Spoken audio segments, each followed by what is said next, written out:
Bismillah. Assalamualaikum warahmatullahi wabarakatuh. Innal hamdalillah, sesungguhnya segala puji dan syukur itu hanyalah selayaknya semata-mata kerana Allah Subhanahu wa taala. Nahmaduhu, kami memujinya, wa nasta'inuhu, kami meminta pertolongan daripadanya, wa nastaghfiruh, dan juga kami mohon keampunan kepadanya. Wa na'udzu billahi min syururi anfusina, begitu juga kami mohon panjatkan kepada Allah Subhanahu wa taala agar dijauhkan daripada segala keburukan yang timbul daripada diri kami sendiri. Wa min sayyiati a'malina, begitu juga ketidakbaikan amalan-amalan kami. Man yahdihillahu fala mudhillalah, barang siapa yang Allah taala takdirkan padanya hidayah, maka tiadalah kesesatan baginya. Wa man yudlilhu fala hadiyalah, dan barang siapa yang Allah Subhanahu wa taala takdirkan wal iyadzu billah kesesatan, maka tiadalah hidayah baginya. Asyhadu an la ilaha illallah wahdah la syarikalah wa asyhadu anna Muhammadan abduhu wa rasuluh. Allahumma salli wa sallim ala habibina al-Mustafa Muhammad salawatullahi wa salamuhu alaihi wa ala alihi wa ashabihi wa man tabi'ahum bi ihsanin ila yaumiddin, amma ba'd. Kasih kepada pengacara majlis yang dimuliakan Fadil Tuan Imam, Tuan Bilal, Tuan Siak, seluruh ahli jawatan kuasa Masjid Ar-Ridha, Ar-Ridza ke Ar-Ridha? Ni khilaf tulisan orang lama dengan orang baru kan. Dia tulisan lama belaka. Nama tu lama dah. Ar-Ridha ada sebut dalam Quran, ada sebut hadis pun kan. Cuma orang dulu dia tulis gayanya macam tu, seni. Ar-Ridha Kampung Panggas.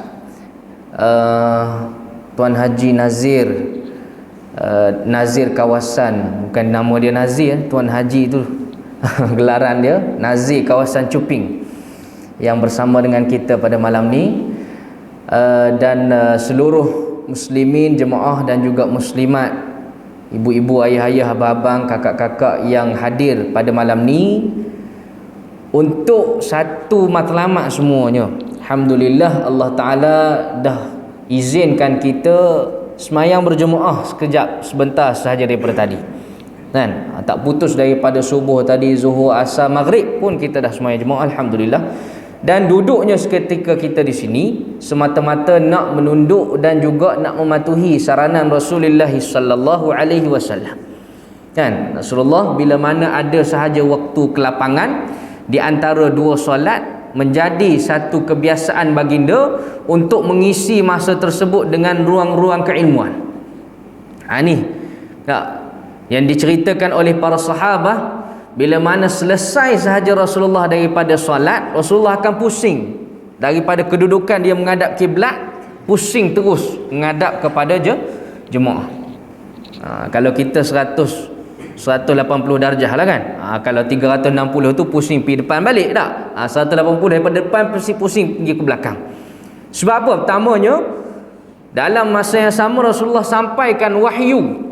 Kalau katakanlah ada pada masa tu turun ayat Al-Quran yang baru, masa Rasulullah duduk tengah semayang, tengah mengimami salat para sahabat tu, turun wahyu. Masa tu Rasulullah akan bagi tahu, akan khabarkan wahyu yang terbaru kepada sahabat baginda sallallahu alaihi wasallam.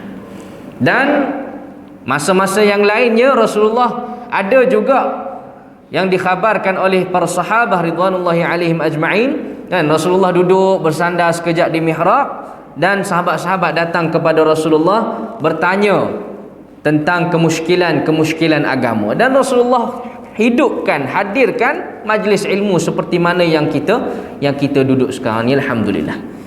Tuan-tuan dan puan-puan jangan rasa rugilah datang ke masjid lah. Lepas maghrib biasanya balik makan nasi. Kan? Tak puas kena makan lepas maghrib juga, tak boleh makan lepas isyak, tak puas dia kata. Kan? Kena makan lepas maghrib. Sebelum maghrib tak boleh makan lagi. Sebab orang tua dok ajak makan lepas maghrib. Balik dulu belakang. Mai pula isyak lagi. Kan? Jadi rugi. Kalau kita tak manfaatkan ruang di antara dua solat ni, maknanya salah satu sunnah yang dipedomankan oleh baginda Nabi sallallahu alaihi wasallam, kita dah rugi. Jadi pada malam ninya kita telah disusunlah program ni oleh Jabatan Hal Ehwal Agama Islam Perlis Jaib, iaitu program dinamakan Ihya Masjid. Ihya, menghidupkan masjid, masjid lah tempat orang semayang. Jadi Ihya Masjid ni dah lama, ni bilangan yang ke-10 dah kan. Pada tahun ni Ihya Masjid maknanya setiap daripada duat ataupun penceramah-penceramah yang dilantik oleh Jabatan Agama kan akan pusing masjid-masjid di sekitar negeri Perlis ni lah, untuk tujuannya menghidupkan, mengimarahkan dengan program-program pengimarahan semasa. Tuan Imam, Tuan Bilal, AJK Masjid mesti maklumlah benda ni.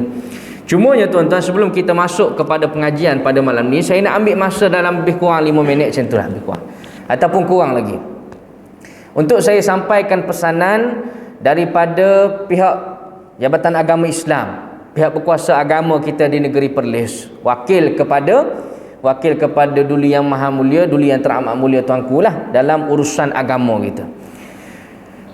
Jadi tuan-tuan akan sedar ataupun tidak sedar, hari ni kes aktif COVID-19 di negeri Perlis ni sendiri dah, yang saya baca dekat Facebook ataupun laman page Jabatan Kesihatan Negeri Perlis tadi, dah merekodkan sebanyak 39 kes. Bukan kes baru. Kes baru sikit je, naik 2 sehari naik 2, naik 1, naik 3 gitu je. Tapi kumpul semua, duk himpun-himpun, ada yang duduk di ICU, ada yang duduk di rumah, ada yang sedang kuarantin dalam ward, ada yang duduk sedang dalam rawatan apa semua. Yang aktif sekarang ni, yang sedang pakai gelang, yang sedang dikurung oleh Kementerian Kesihatan, sebanyak 39 kes. Semalam 40, dah sembuh dah seorang, ada 39.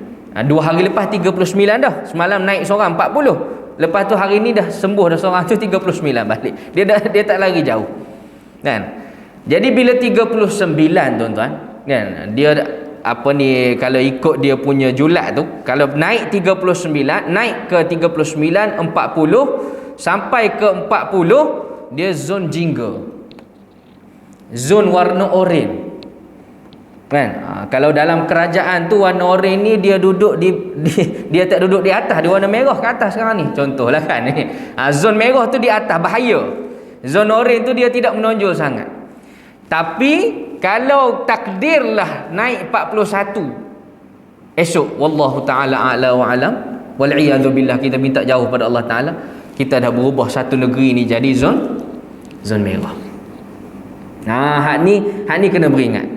Bila berubah jadi zon merah tuan-tuan, dia akan memberi kesan secara langsung, satunya keputusan MKN, Majlis Keselamatan Negeri, yang berhimpun dalam Majlis Keselamatan Negeri itu, menteri besarnya ada di situ, pengarah Jabatan Agama ada di situ, tuanku pun ada di situ, pengarah hospital, pengarah Jabatan Kesihatan di situ. Dia akan buat keputusan yang lebih ketat lagi lah semestinya, kan, berkenaan dengan SOP semasa. Dan juga memberi kesan secara langsung kepada SOP kebenaran semayang jemaah pengimarahan masjid kita lah, yang dititahkan oleh Duli Yang Teramat Mulia Tuanku yang di-Pertua Maib Majlis Agama Islam Perlis. Jadi kena pakat-pakat jaga. 39 dah ni tuan-tuan, kan? Kalau duduk di tebing sungai tu, tergelincir sikit masuk, basah dah kaki kita, kan? Ada 2 lagi jadi zon merah, kan? Kita minta jauh lah, kan? Oleh itu, mai ke masjid patuhlah SOP seketat-ketatnya. Bawa sejadah bersaiz standard. Jangan duk bawa kain selempang, jangan duk bawa kain serban, kan? Hak duduk hak tu lah ikat buat pergi bendang, hak tu lah ikat buat pergi masjid, semua hak tu tak boleh. Macam bantal busuk pula, kan? Jangan duk bawa hak tu.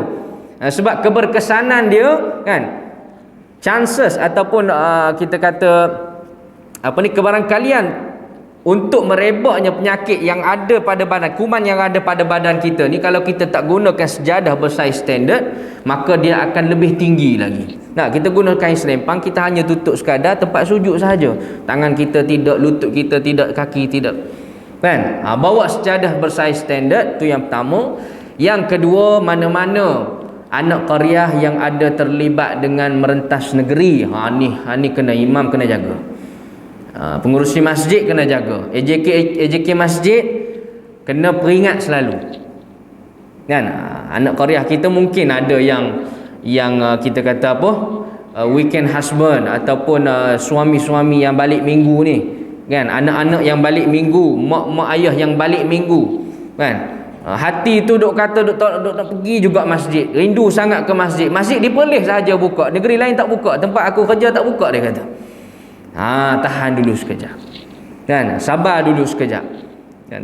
Kita imarahkan di rumah kita, kan? Jangan disebabkan kita menjadi punca kepada kerosakan yang lebih besar lagi. Kita tak tahu. Kan? Tambah pula sekarang ni dengan varian ataupun jenis-jenis kuman hak pelik-pelik ni, kan, orang tu tak ada simptom, tak ada tanda pun, tak demam, tak batuk, kan, tak selsema, nampak dia sihat macam orang ramai-ramai, tapi dia adalah pembawa. Dia ni kena beringat, kan. Ni pesan daripada pihak berkuasa agama kita supaya sentiasa berjaga, perketatkan SOP, datang ke masjid tidak terlibat dengan merentas negeri, dan juga bila datang ke masjid hanya urusan sembahyang jemaah, program pengimarahan sahaja. Jangan datang ke masjid dikucai pula kopi lah, apalah, duduk menyembang pimai nak. Hak tu tak boleh, kan. Kebarangkalian untuk kuman tu dijakiti oleh orang yang ada di sekitar kita tu tinggi, walaupun kita ni pakai masnya, pakai apanya, kan. Jadi benda ni kena ambil berat masing-masing lah. Bukan tanggungjawab imam saja, bukan tanggungjawab penghulu, bukan tanggungjawab ketua-ketua komuniti dan sebagainya, tanggungjawab kita sendiri, kan. Dalam kaedah fiqh pun ada sebut, kalau ada ustaz-ustaz di sini boleh tolong betulkan, kan. Para masyayikh ada ni, kita tahu ada ustaz-ustaz alim ulama kita, kan. Kaedah fiqh kita mengatakan darul mafasid aula min jalbil masalih. Kita menolak keburukan, mengelak daripada berlakunya satu keburukan yang besar, aula, kata kaedah fiqh kita, lebih bagus, lebih baik lagi daripada kita membuat satu kebaikan. Kita nak datang sembahyang jemaah ni bagus dah, kan. Orang lain tak main masjid, kita main masjid, kita kira orang baik lah, kita kira kita ni orang alim lah, kan. Bagus, kan. Nabi pun ataupun syariat kita pun letak sembahyang berjemaah ni adalah fardu kifayah, kan. Kalau tak ada imam Bilal siap 3 orang masa tempoh PKP itu, dosa habis kampung Panggah ni. Kalau mereka tak hadir lah, tak main masjid, oleh kerana mereka main tu, tertanggung habis dosa kita, terbatal semuanya dosa kita. Sebabnya fardu kifayah. Bagus dah nak datang ke masjid ni, tapi lebih bagus lagi, lebih baik lagi, lebih dituntut lagi oleh agama kita sekiranya kita menolak segala keburukan yang bakal berlaku sekiranya disebabkan oleh kita, kan. Orang duk tengok kita atas bawah, kan. Dia ni adalah merentah negeri, kerja di Kedah, kerja di Penang, balik minggu mai pula masjid, kan. Tak kuarantin di rumah. Orang mula bercakap pula, timbullah mengumpat sana mengumpat sini, orang cakap kat belakang sana, balah pula di antara, bergaduh pula di antara jiran sama sini. Aku tak cakap pasal hang duk cakap pasal, jadi banyak masalah, kan. Sebab itulah timbangan di dalam kita beragama ni sangat cantik, telah diletakkan oleh ulama-ulama kita. Cuma kita sahaja yang perlu bertindak dengan bijaksana. InsyaAllah tuan-tuan dan puan-puan yang dirahmati Allah, ibu-ibu, ayah-ayah yang ada di depan saya pada malam ni, pada masa yang ada terhad ni, kita akan bawa sedikit sebanyak perkongsian yang mana kita dalam seminggu 2 minggu lepas kita dah merayakan Raya Aidil Adha, yang mana merupakan raya ataupun salah satu perayaan yang perlu dirayakan oleh muslimin, oleh orang Islam, dan kita perlu iktiraf bahawasanya raya ni adalah raya yang paling besar sekali di dalam Islam, kan. Allah Ta'ala suruh agungkan dia bermula daripada 1 Zulhijjah lagi. Ada dah takbir, kan, takbir yang umum, takbir mutlak kita panggil, kan? Takbir yang tidak terikat dengan malam raya 3 hari selepas ataupun 4 hari selepas raya. Awal 1 Zulhijjah tu pun dah disunnahkan untuk bertakbir. Tak besar nak tunjuknya hari raya ni. Sampai pula pada hari Aidil Adha, kita disarankan untuk bertafakur, meneliti balik kisah Nabi Allah Ibrahim dengan Nabi Allah Ismail alaihi massalatu wassalam. Kan, bagaimana pengorbanan seorang bapa kepada seorang anak, perintah supaya disembelih. Kan, kita nak suruh anak kita tidur dekat tangga luar rumah pun tak sanggup dah dengan ibu-ibu tu kan. Kenapalah ayah nak marah sangat kepada anak ni suruh tidur di luar rumah kan, malam sikit pergi pujuk balik masuk dalam rumah. Ini perintah daripada Allah supaya bunuh anak dia. Jadi pengorbanan tu cukup besar. Nabi Allah Ibrahim, Nabi Allah Ismail bukan risau terhadap perbuatan bunuh itu, perbuatan sembelih itu, tidak risau langsung, sebab ni perintah Allah. Cumanya yang dirisaukan adalah nak letak pisau tu sama ada letak ataupun tidak. Itu sahaja. Kan? Tak sanggup nak sembelih anak sendiri ni. Dan tapi dibuat juga, dan Allah Taala iktiraf ketaatan mereka berdua. Dan Allah Taala tukarkan, kita tahulah kisah tu kan. Dah tiap-tiap tahun, 30 tahun, 40 tahun kita hidup, itu yang disebutnya. Kan? Tukar Nabi Ismail kepada seekor kibas dan disembelih, kan? Dijadikan satu ketaatan pula kepada Allah SWT, sehinggalah berlarutan pada kita hari ini, kan, disyariatkan untuk berkorban. Jadi tuan-tuan, kita diseru untuk mengagungkan Allah, diseru untuk mengagungkan Nabi Allah, diseru untuk mengagungkan syariat Allah. Dan pada masa yang sama, bila mana kita dah sampai pada satu tahap perayaan yang besar dalam agama kita, kita juga diseru untuk kembali semula kepada fitrah. Kan? Habis bulan Zulhijjah, kita masuk bulan apa? Kita masuk bulan Muharram. Kan? Bulan pemula dalam bulan Islam. Bulan Muharram pula adanya ibadah puasa Ashura, hari yang ke-10, yang mana hari tu kita balik semula kepada fitrah. Kan? Ada beberapa riwayat dalam sirah, tapi riwayat ni dikritik hebat oleh ulama-ulama lah, kan? Mengenang kembali perjuangan yang dibawa oleh Nabi Nuh alaihi salam, kan? Bagaimana yang ditulis oleh pakar sirah kita Ibn Ishaq, kan? Dan riwayat ni tidak mu'tamad lah. Tapi saya tak nak bawa riwayat tu tuan-tuan. Saya nak bawa apa yang kita boleh ambil di sebalik riwayat tu. Nak katanya Nabi Nuh ni, dia punya umat tu bila mana mari banjir semua hilang. Kita kata kampung Panggah ni ada dalam 3,000 orang ke lebih lagi lah, tak tahulah saya kan berapa. Bila mari banjir itu, tinggal Nabi Nuh dengan kaum dia 80 lebih orang saja dalam atas kapal dia.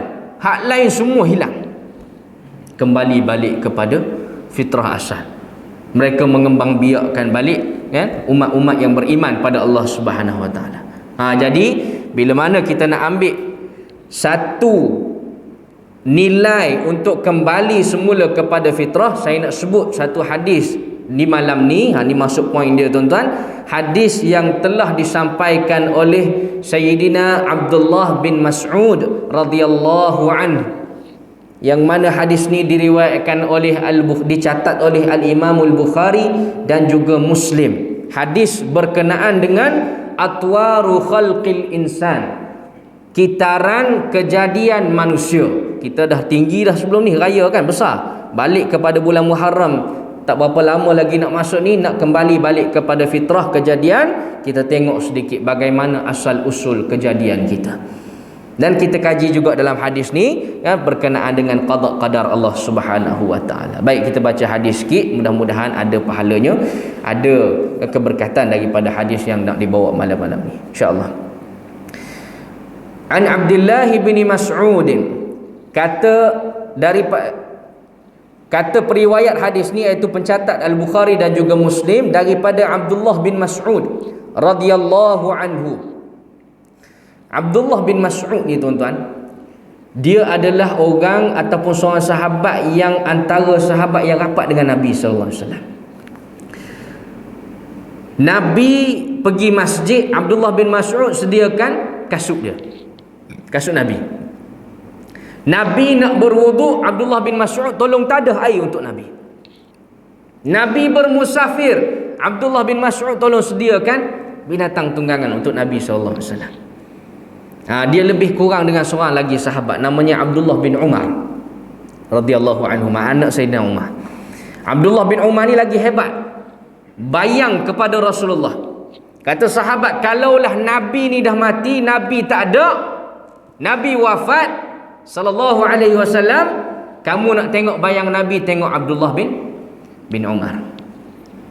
Ni figura ataupun watak-watak yang sangat rapat dengan Nabi sallallahu alaihi wasallam. Kan, di mana sahaja Nabi ada, mereka akan ada. Sehingga dikatakan Abdullah bin Mas'ud ni, tuan-tuan, biar kita kenal sahabat ni. Kita tahu 25 Rasul, hafal dah, kecil lagi hafal. Adam, Idris, hafal juga nama sahabat. Mereka ni tak kurang jasa mereka untuk perkembang luaskan Islam. Kan? Antara orang yang paling banyak meriwayatkan hadis, Abdullah bin Mas'ud. Antara orang yang paling awal masuk Islam, 10 terawal masuk Islam di tangan Nabi SAW, ketika usianya kurang daripada 12 tahun. Abdullah bin Mas'ud, orang yang sentiasa support, dokong perjuangan Nabi dalam keadaan diam-diam. Nabi usrah, Nabi buat majlis-majlis ilmu dalam keadaan diam, tidak terang-terangan. Abdullah bin Mas'ud salah seorangnya. Sehinggalah Nabi utuskan Abdullah bin Mas'ud ni untuk menjadi duta kepada Nabi kita Muhammad sallallahu alaihi wasallam, dihantar ke kota Baghdad di Iraq, supaya diajar Quran, diajar iman, diajar Islam, disebar luaskan agama Allah Subhanahu wa taala. Ni Abdullah bin Mas'ud.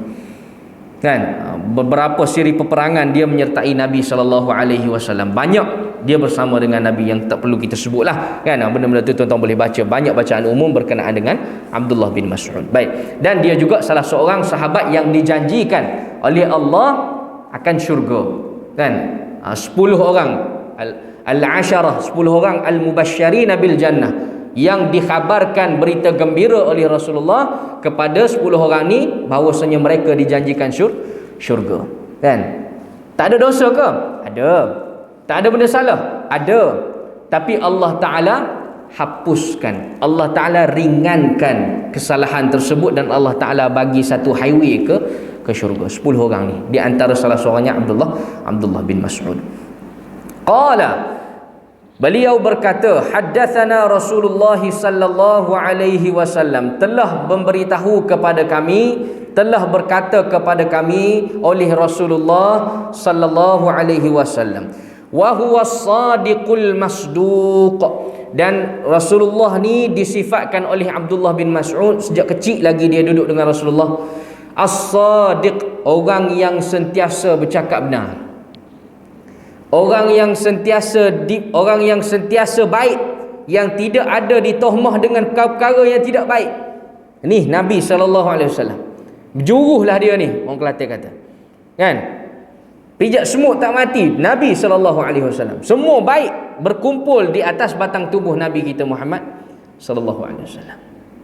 Dan juga al-masduq. Tengok, as-sadiq baik, kita nampak dia daripada luaran baik. Haji pakai jubah putih baik, imam pakai jubah pakai apa ni, lebay baik. Kan? Semua yang datang ke masjid ni adalah orang yang baik. Ini nampak daripada luaran. Tapi bila Abdullah bin Mas'ud sifatkan dengan al-masduq, ni yang kita tak ada, yang kita tidak miliki sifat ni. As-sadiq, orang yang benar, daripada luar kita nampak baik. Al-masduq, dia tak ada di depan kita pun, kan, dia tidak hadir di depan kita pun, ataupun dia ni disebut sahaja, tidak ada rupa paras pun, maka orang akan membenarkan dia. Mana katanya luar dalam baik. Kan? Tanya Abu Jahal kata Muhammad ni baik. Tanya sahabat-sahabat Abu Bakar, Umar, memang dia kata baik lah. Kan? Tanya orang jahat sekalipun, Abdullah bin Ubay bin Salul, Rasul Munafiqin, kepala orang-orang munafik, luarnya baik, dalamnya pelesik, dia kata Muhammad ni memang baik. Ini kelebihan yang ada pada Nabi kita Muhammad sallallahu alaihi wasallam. Daripada kecil lagi dikenali sebagai Al-Amin, kan? Orang yang amanah, orang yang jujur, orang yang baik, orang yang tidak ada perangai. Kita mungkin orang kata baik lah. Ustaz duduk dekat ni, mengajar dekat meja kuliah ni, pakai kopiah sikit, pakai jubah sikit, kata baik lah, kan? Sehari dua ni isu ustaz tak ustaz, kan? Tuan-tuan boleh bacalah dekat media sosial. Jangan duk tulis macam-macam je. Jangan duk labur saham dosa di situ, kan? Banyak isu-isu yang berlega di media sosial, kan? Ustaz ni bila jenama dia ustaz, orang akan kata dia baik. Itu as-sadiq, kan? Kita pakai baju elok, kerja pun alhamdulillah rezekinya elok, orang kata kita ni orang baik lah, kan? Tapi adakah kita al-masduq? Tu kita tak miliki. Nah, bolehlah orang kata ustaz ni baik, tapi dalam hati masing-masing tahu. Ustaz ke tak ustaz ke, masing-masing ada dosa masing-masing. Nah, tapi Nabi as-sadiq wal masduq. Ada dia pun kita kata baik, tak ada Nabi sehingga ke hari ni pun seorang tidak mampu untuk mengatakan daripada hati kecil dia bahawasanya Muhammad ni tak baik. Hatta orang Kristian sekalipun, musuh-musuh Islam sekalipun, mereka hanya mengatakan oleh kerana keegoan sahaja. Dia kata Muhammad ni adalah macam-macam lah fitnah dia kata, kan? Gila kepada kanak-kanak lah Muhammad ni, nafsu besar lah, berkahwin sampai 9 orang, Muhammad ni sekian, Muhammad ni sekian. Tapi dalam hati kecil mereka, dalam kitab-kitab Injil mereka, dalam kitab-kitab Taurat mereka, semuanya memuji tinggi melangit Rasul yang terakhir, ismuhu Ahmad, kan? Yang disebut di dalam Al-Quran dan juga kitab-kitab yang lain, kan? Mereka akan mengiktiraf kok mana pun. Cuma bila mana ada kesan keegoan, tak mau ikut Islam, jadi mereka menohmah sahaja, kan? Macam kita lah, kita kenal anak kita, kita kenal jiran kita, kita tahu dia baik. Oleh kerana hasad kita tu tinggi, kita duk bercerita, kita reka supaya orang ni benci dia, contoh, kan? Begitu berlakunya senario ataupun keadaan orang kafir terhadap Nabi kita Muhammad sallallahu alaihi wasallam. Baik. Nabi kita as-sadiq al-masduq, sifat Nabi. Yang pertama, dia ni baik, al-masduq, dia ni dibenarkan dia ni orang baik. Nah, ada dia pun baik, tak ada dia pun orang sebut dia ni memang orang baik. Kata Nabi kita Muhammad sallallahu alaihi wasallam, "Inna ahadakum", sesungguhnya seseorang dalam kalangan kamu, yujma'u khalquhu, akan dihimpunkan penciptaannya, kejadiannya. Bagaimana? Fi batni ummihi arba'ina yawman nutfah, di dalam perut ibunya dalam kerangka masa 40 hari, sifatnya adalah nutfah. Tuan-tuan, 40 hari syariat kita mengajar kita dalam keadaan nutfah, percikan air mani, air benih. Ni kalau kita terjemah secara literal, terjemah secara tulisan. Kalau terjemah di atas laras fahaman syarak, nutfah ini adalah satu objek yang lahir daripada persenyawaan. Kita tahu persenyawaan je. Kita tak tahu dah apa yang berlaku dalam rahim isteri kita, dalam rahim ibu kita, tak tahu dah apa tu, kan? Tak nak ambil tahu pun. Yang tahu-tahu pula keluar pula anak kita, itu baru kita ambil tahu. Sedangkan syariat kita dah ajar sedetail ataupun terperinci, kan? 40 hari dalam keadaan, kalau kata kita pernah tengok buku sains anak-anak kita ke, tengok internet ke apa ke, kitaran kejadian manusia, bila bercantum sperma dengan ovum, dua benih orang lelaki perempuan ni, dia akan jadi satu embrio ke apa sebutnya, kan? Bola kecil itu macam guli ataupun kecil lagi daripada guli tu, kan? Dia akan melekat di dinding rahim orang perempuan. Sebab itulah orang mengandung ni dia tidak turun darah haid. Ni ayah-ayah sekalian. Sebab apa? Sebab dia tidak bertelur dah. Ovum tu dah tak ada dah, kan? kilang dia tu, kilang uterus dia tu tidak mengeluarkan telur, ovum, tak ada benih dah, sebab dah bercantum, dah melekat di dinding rahim, dah tertutup dah ruang-ruang untuk mengeluarkan ovum ataupun telur yang baru. Ni nutfah.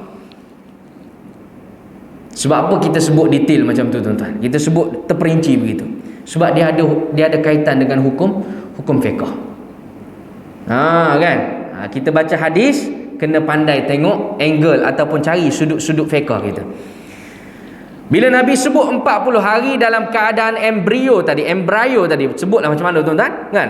Fizikalnya melekat di dinding rahim perempuan tu. Ulama fiqh kita terbahagi kepada dua pendapat berkenaan dengan boleh ataupun tidak seseorang nak cabut, buang balik embryo tu daripada melekat, daripada menjadi ataupun nak jadi kepada fasa yang seterusnya, kan? Nak berkembanglah seorang bayi tu dalam tempoh 40 hari tu, boleh ataupun tidak, kan? Sekarang macam-macam, kan? Pakar-pakar perubatan boleh buat apa-apa saja. Dia tembak, dia masuk, dia suluh, kan? Dia cabut balik embryo tu, kan, supaya tidak berkembang menjadi seorang bayi. Jadi ulama ulama fiqh kita, fuqaha kita terbahagi kepada dua pendapat yang besar. Salah satu pendapat yang dipelopori oleh mazhab Syafi'i sendiri, dan mereka mengatakan boleh sekiranya, kan, kena ada ni ikat dia, boleh dibuang persenyawaan, objek persenyawaan tersebut sekiranya dikhawatiri mak ayah dia tak mampu nak sara bayi tersebut sekiranya dia keluar nanti. Dia tak jadi hukum berdosa orang ni jenis ambil dia tidak jatuh hukum orang ni bunuh makhluk yang bernyawa. Dia ni tidak ambil hukum orang yang melawan penciptaan Allah Subhanahu Wa Taala, tidak. Dia dibolehkan dalam agama kita. Kan, muslim-muslim ni siapa tahu tuan-tuan. Tak. Duk kahwin hari tu, mungkin anak-anak kita ada berkahwin, kan? Ada kerja sikit ke apa ke, kan? Kahwin hari tu rasa macam tak ada masalah dah, kan? Dua-dua bekerja. Tiba-tiba mari pandemik COVID-19 ni, lekat perut pula, kan? Tiba-tiba kena buang kerja pula kedua-duanya. Allahu Akbar. Berganda-ganda masalah. Jadi pada masa ni kita nak cari agama ni, kan, boleh ataupun tidak, kan? Saya tak bercakap soal undang-undang sivil, tuan-tuan, kan? Kalau undang-undang sivil, undang-undang kesihatan tu dia ada undang-undang di peringkat dia lah. Tapi dalam fiqh kita dinyatakan tidak ada masalah. Boleh pada masa tu, kan? Sebahagian yang lainnya mengatakan hukum ni adalah hukum haram. Dan jumhur berpegang kepada hukum haram lah. Sebabnya kita seolah-olah melawan takdir dan ketentuan Allah Subhanahu Wa Taala. Tapi dalam masa yang sama ada sebahagian fuqaha kita membenarkan sekiranya kena ikat tadilah, permasalahan tu lebih besar lagi timbul.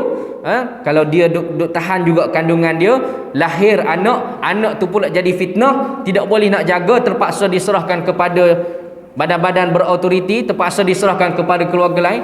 Jadi perkara ni menimbulkan permasalahan. Pada masa tersebut boleh diambil hukum fiqh, dibuang persenyawaan tersebut. Baik, sedikitlah berkenaan dengan nutfah tadi. Sambung lagi tuan-tuan, 40 hari dalam keadaan objek persenyawaan. Thumma yakunu 'alaqatan mithla dhalik. Maka tambah 40 hari lagi jadi 80 hari. Kita ni akan berlaku ataupun akan berada dalam keadaan alaqah. Kalau tuan-tuan baca tafsir, alaqah ni disebut sebagai seketul darah. Betul tak? Seketul darah, segumpal daging. Seketul darah. Alaqah ni seketul darah. Tapi kalau kita baca di atas laras kefahaman syarak, laras faham fiqh kita, alaqah ni adalah merupakan satu ketulan yang mengumpulkan darah cair di dalam dia. Tuan-tuan percaya ataupun tidak? Kan, tuan-tuan kena tanya doktor. Saya tak boleh nak buktikan sebab kita bukan doktor. Tapi syariat kita kata macam tu. Dan kalau tuan-tuan tengok dokumentari ke apa ke, benda ni benar. Sebabnya Bila dah berkembang embrio tadi tu, dia jadi seketul darah, seolah-olah kita tengok darah tu beku. Tapi sebenar pada hakikatnya darah tu adalah darah yang cair, yang mengalir di dalam satu selaput, satu kantung yang memegang darah tersebut, yang kita panggil sebagai uri, kan? Uri lah kan, yang melindungi bayi dalam kandungan mak dia tu, kan? Bila dia besar, dia seolah-olah berenang dalam tu, pecah air ketuban apa semua tu, air uri lah, kan? Bila darah, sebenarnya darah dalam tu adalah darah yang mengalir, yang ditutup, yang diliputi oleh satu selaput. Detail tak tuan-tuan? Kan? Sebab apa detail? Ada hukum fiqhnya. Masuk kepada fasa yang kedua ni, fasa 40 hari yang kedua. Maksudnya kandungan dalam tempoh 41 hingga 80 hari. Maka sekiranya berlaku keguguran. Ni kita nak tahu ni. Sebab apa kita sebut tadi gumpalan darah, tapi darah tu cair. Jika berlaku keguguran. Berlaku keguguran waktu ni, keluar darah tapi tidak keluar objek. Darah saja keluar. Darah banyak kan, campurlah darah beku, darah cair apa semua, darah, tapi yang penting darah. Tidak ada objek, janin, pembentukan, makhluk dan sebagainya, tak keluar. Maka ulama fiqh kita kata, orang yang macam ni, hukum keguguran bagi tempoh 41 hingga 80 hari ni boleh dikategorikan sebagai damul fasad, darah yang kotor sahaja. Dia tidak terikat dengan darah nifas. Apa maksud dia? Pening dah. Kan? Orang lelaki pening, taubat sahih pening. Orang perempuan tak apa, dia nampak sikit-sikit. Nah, bila kita sebut damul fasad, darah yang kotor, maka boleh dibersihkan dan boleh disucikan, dan dia boleh sembahyang seperti biasa. Tak perlu tunggu pantang 40 hari, 40 malam, 3 bulan, 10 hari dan sebagainya. Kan, macam orang berdarah nifas ataupun beranak ataupun keguguran, kita akan sebut satu lagi keguguran. Kan? Siapa-siapa yang ada pakar perubatan dalam jemaah kita ni, doktor ke, nurse, pembantu perawat ke apa ke, kan?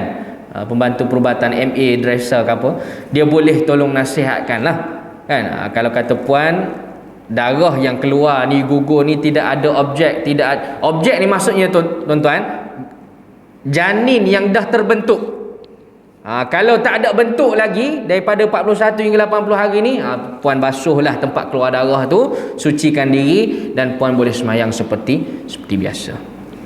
Tapi kalau keluar darah, turun darah, keguguran, turun juga sekali dengan pembentukan janin, pembentukan apa-apa sahaja objek yang nak berupa kepada bayi, mungkin ada terjulur sikit bentuk kepala dia ke tangan ke apa ke, jadi tempoh ni dia dikira sebagai hukum orang yang keguguran dan nifas. Kan? Dia kena tunggulah dalam tempoh berapa hari dia kering balik darah tu, dan dia bersuci dan dia solat. Ni ada hukum kaitan dengan fiqh. Orang perempuan kena berhalus, kena berhati-hati dengan perkara ni. Memanglah mungkin tak berlaku kerap lah kan. Kita pun minta jauh daripada turun darah ni, wal'iyazubillah lah, perkara yang sangat azab, sakit. Ayah-ayah dia tak tahu sakit orang gugur ni kan.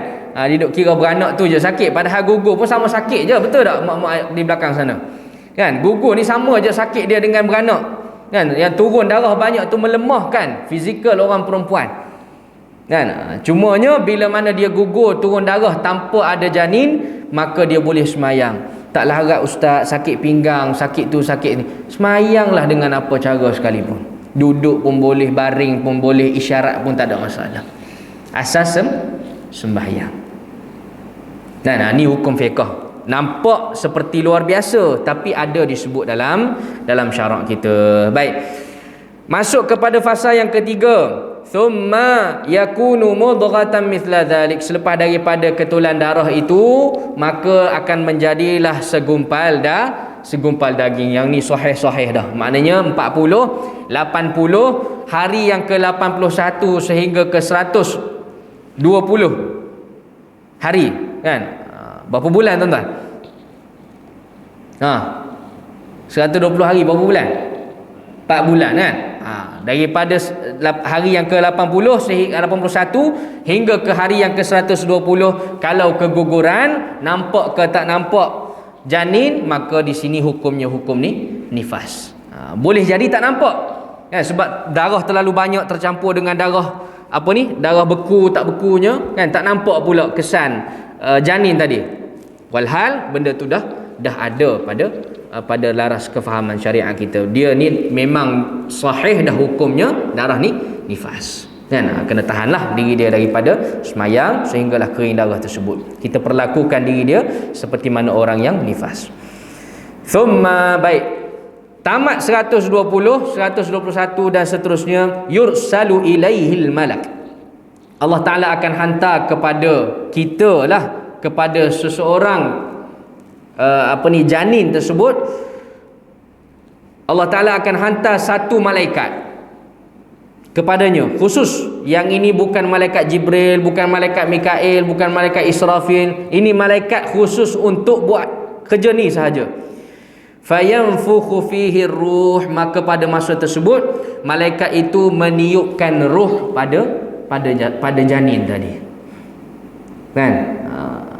Di sini juga ada hukum fiqhnya kan.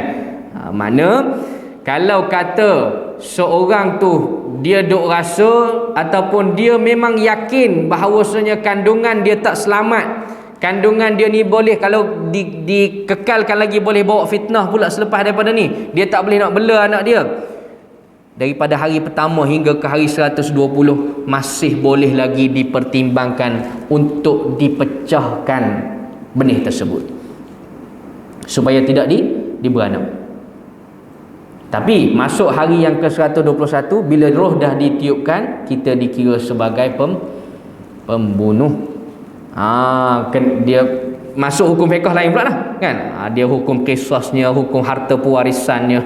Dia banyak benda tu kan. Ni teknikal dalam fiqh kan.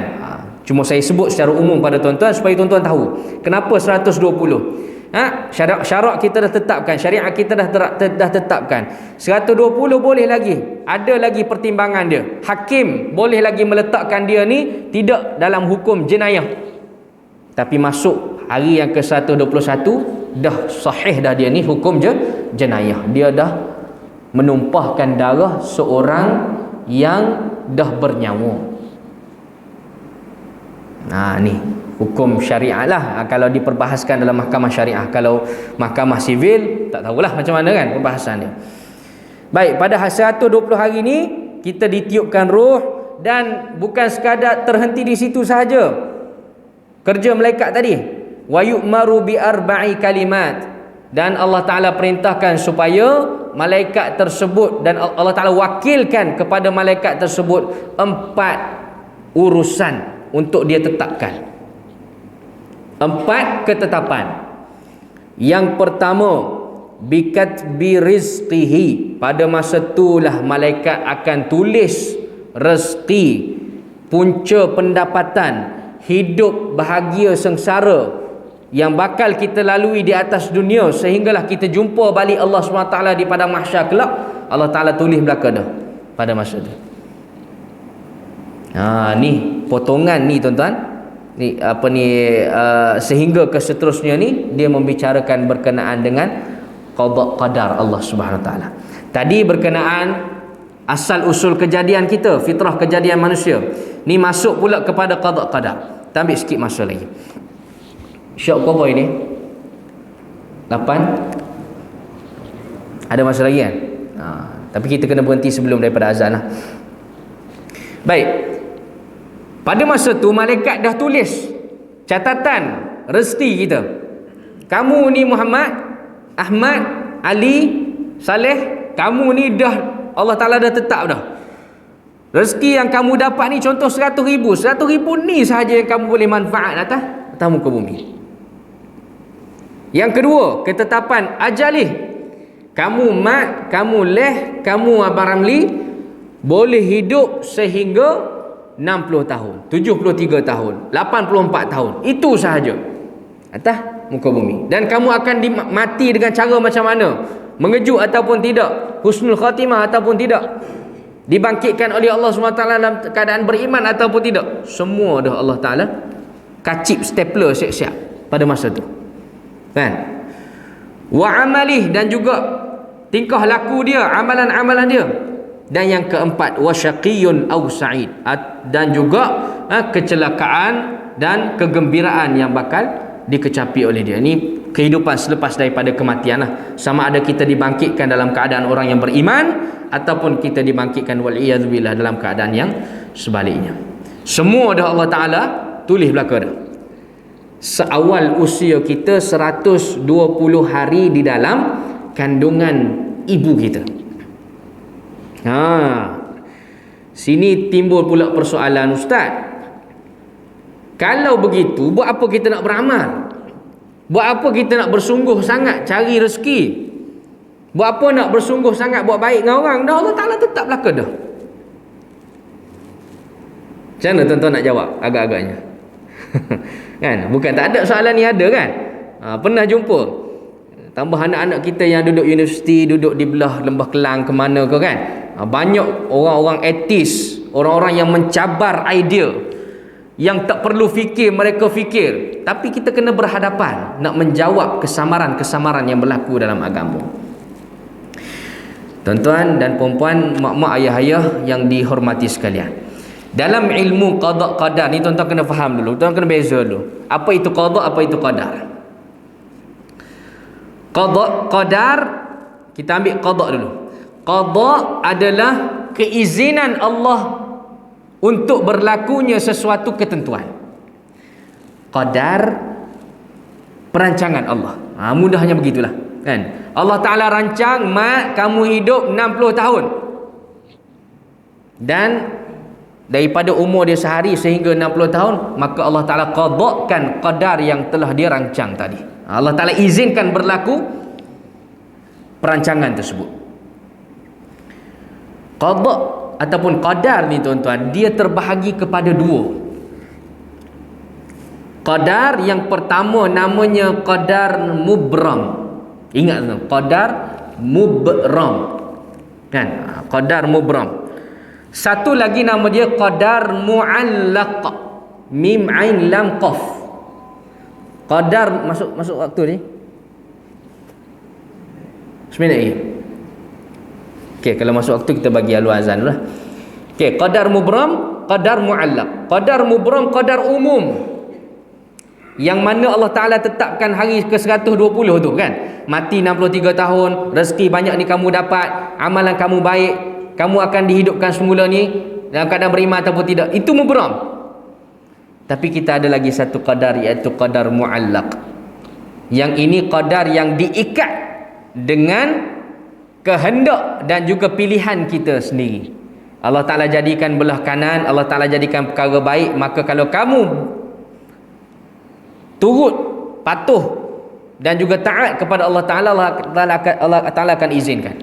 Tapi kalau kamu pilih jalan kiri, jalan ke neraka, juga Allah Ta'ala izinkan, kan? Allah Ta'ala tak sekat pun, boleh, silakan. Tapi kamu kena faham bahawasanya azab aku amat pedih dan aku tidak mungkiri janji pada hari kiamat kelak. Kita bagi laluan azan sekejap.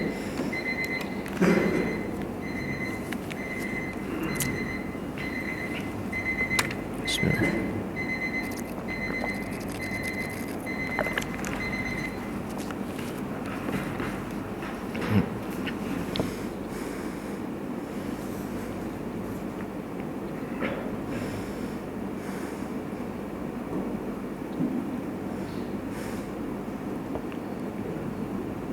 Allah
Baik tuan-tuan, kita akhirkan kuliah kita dengan dua perkara tadi kan.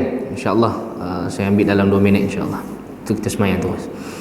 Qadar mubram dengan qadar mu'allaq. Qadar mubram ni Allah Ta'ala dah tetapkan dah.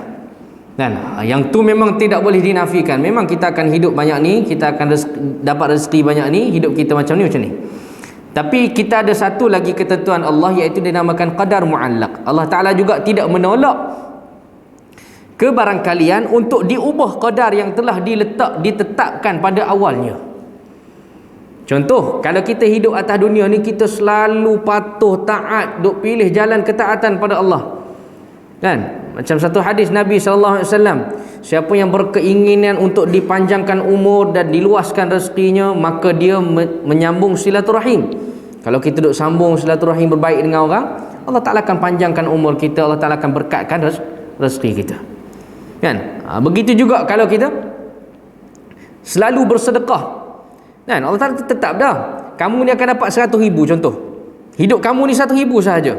Tapi selalu bersedekah, kita sedekah RM1 dapat 10. Kan? Mungkin Allah Ta'ala gantikan dalam bentuk fizikal, ataupun Allah Ta'ala gantikan dalam bentuk pahala dan pelbagai cara. Tapi sekiranya Allah Ta'ala ganti dalam bentuk fizikal, benda tu akan bertambah. Dan ini dinamakan qadar mu'allaq. Kan? Dia berubah mengikut apa yang kita iradahkan, apa yang kita kehendaki dalam diri kita, dan kita mohon Allah Ta'ala permudahkan amalan ini ke arah kebaikan yang Allah Ta'ala redha. Maka akan bertambah, akan berubah dari semasa ke semasa. Dalilnya jadi mana tuan-tuan? Dalil dalam surah Ar-Ra'du, yamhullah ma yasha'u wa yuthbit wa indahu ummul kitab. Ayat ke berapa saya lupa nak rujuk tadi. Yamhullah, Allah Ta'ala berhak untuk memadamkan ma yasha'u, apa yang dikehendak olehnya, wa yuthbit, ataupun dia menambah lagi apa yang telah ditetapkan dahulunya pada kita. Wa indahu ummul kitab, dan di sisi Allah Ta'ala itu adanya ibu segala ketetapan. Bukan kitab tulisan di sini, ketetapan. Itu qada qadar kita lah. Jadi kena jawab macam tu. Kan kalau orang tanya buat apa nak beramal lagi, tak payahlah. Mati dah tahu dah, mati dalam keadaan plastik jahat. Aku ni tak jadi baik dah. Oh, takabur sangat kita pada Allah Taala. Buruk sangka kita pada Allah Taala. Dia tak ada satu ilmu lagi yang kita sebut malam ni. Ketentuan Allah Taala tu boleh berubah. Allah Taala berkehendak untuk ubah bila-bila masa sahaja. Sekiranya kita mohon dan juga kita sentiasa berharap pada Allah SWT dan bersangka baik padanya, insya-Allah. Mudah-mudahan apa yang dikongsikan pada malam ni satu hadis yang bercabang-cabang ilmunya kepada kita. Fiqh pun kita dapat, akidah pun kita dapat, dan juga nilai pun kita dapat, kan? Supaya dapat kita manfaatkan dan kita sampaikan kepada ahli keluarga, rakan, sahabat kita yang tak hadir pada malam ni. Dan akhir sekali saya tutup majlis kita dengan tasbih kafarah, dan sama-sama kita berdoa kepada Allah Subhanahu Wa Taala supaya diangkat wabak dan juga bala yang telah menimpa kita sekian hari pada hari ini. Subhanakallahumma bihamdik, asyhadu an la ilaha illa anta, astaghfiruka wa atubu ilaih. Allahumma inna na'udzubika minal junun wal juzam wal baras min sayyi'il asqam. Allahumma inna na'udzubika min jahdil bala wa darakis syaqa wa su'il qada' wa syamatatil a'da. Amin ya rabbal alamin. Qul qawli hadza astaghfirullahal azim li wa lakum. Wassalamu alaikum warahmatullahi wabarakatuh.